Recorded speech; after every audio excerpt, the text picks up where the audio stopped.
So now that the foundation for the bow roof shed is done, the next step is going to be erecting the bows. And again, I'm not exactly sure how I'm going to pull this off, especially by myself.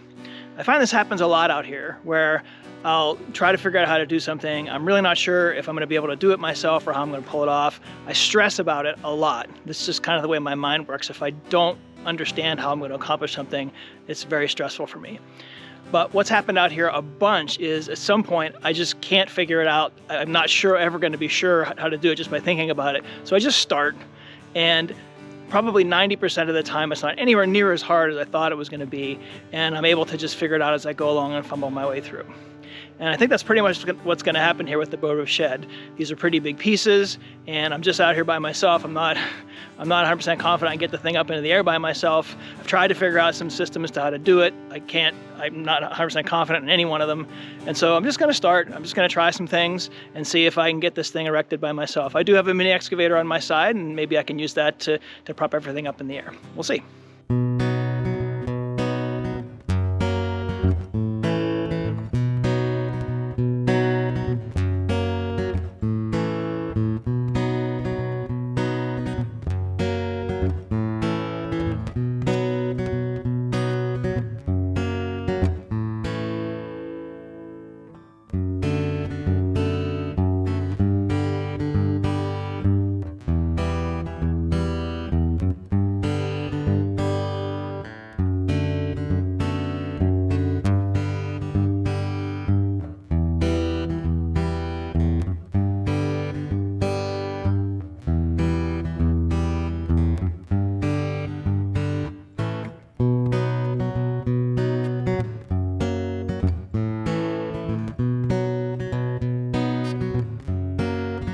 When I moved out here into the woods, one of my primary goals was to get as close as I could to the things that would be directly related to me surviving.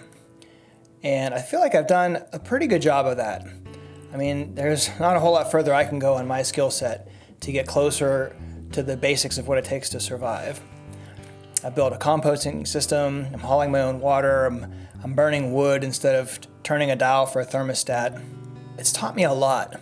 One of the first big lessons was just around how having what I would call embodiment around the things it takes to survive has opened up my awareness and I guess I would say my resilience by quite a bit. And I don't think I came in as a person who wasn't generally, what I would call embodied. I mean, I do yoga regularly. I definitely am not sort of the classic example of like a brain walking around with a body attached. But even so, this kind of embodiment has been way different.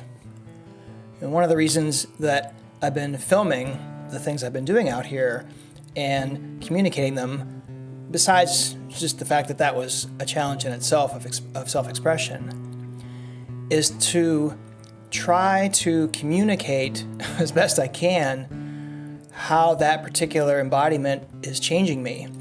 And also to try to find a way to dial in a kind of sweet spot where I'm still able to live in a way that keeps me embodied around survival, but isn't quite so physically punishing. I mean, I'm basically enjoying the way I'm living right now, but I'm not sure I would want to live this way forever. But what I do want to do is I don't ever want to let go the kind of embodiment that I've experienced in the last year and a half. And so the question is, how do I find a way to preserve the kind of embodiment that I've found without it being something that sucks up so much time and is so difficult? And I'm still fishing for that. I'm still trying to triangulate it. If and when I find it, or even make it better than it is now, I'm going to keep sharing that here. And I suspect, although I can't be sure, that a lot of people who are living in our culture in a modern home are struggling in some way with not having the particular kind of embodiment that I've had the good fortune of rediscovering. And I would love to find a way for people to have more of that if they want it, without resorting to the kind of extreme step that I ended up taking.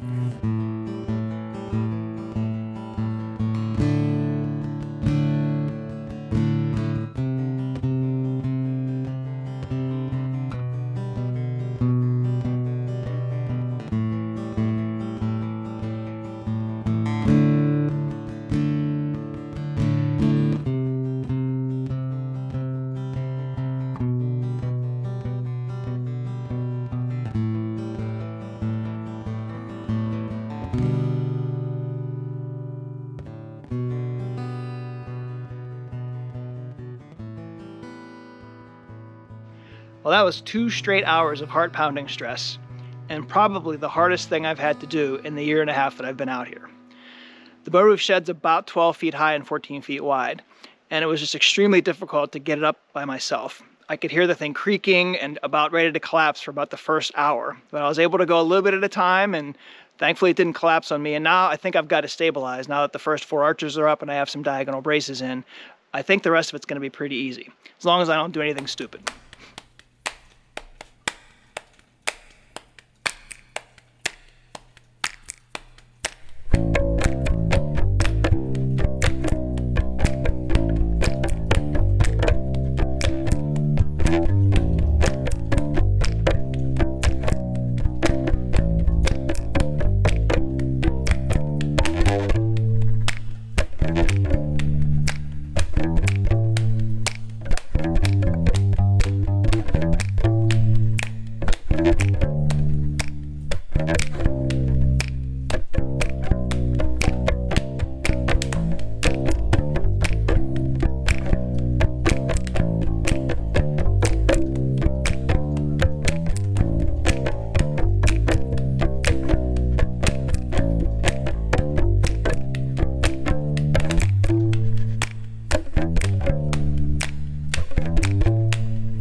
The rest of the arches are now up, and it's the first chance I get to look at the building and see its full shape and size.